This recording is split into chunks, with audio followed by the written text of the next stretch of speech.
Sure. I should be clear. I'm not starting that for profit. So when we went through the change that we just went through, we split, and my business partner Kathleen is Okay. running the collaborative group. So now we each have our own, and I sit on her board, and I am a part owner of the collaborative group, but it's not my company. So she's the CEO of that, and I'm running Nest. So we have it, and she donates 5% of all of her sales to Nest, and I'm a part owner of the collaborative group. So it grew out of Nest and is a little bit related still, but not my company.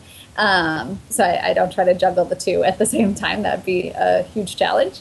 But I think that is a huge question about nonprofits and salaries, and I think one of the detriments on it, GuideStar is an amazing resource, but I think it's misused a lot. I think there's a lot of misconceptions about nonprofits and pay and a whole host of things, and so certainly I think it's a exorbitant salaries for nonprofit leaders is silly and perhaps questionable. But running a large nonprofit like the Red Cross or UNICEF or some of the huge ones is like running a big business. You need an extremely skilled person to do it, and it's hard.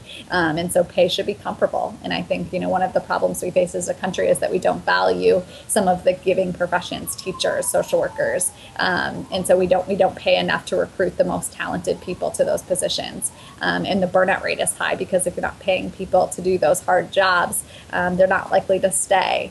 And so I think as a country, we need to think about, and as donors, we need to think about the sustainability of that and whether we're going to address social problems if we're not recruiting people and paying people enough that they can, live well.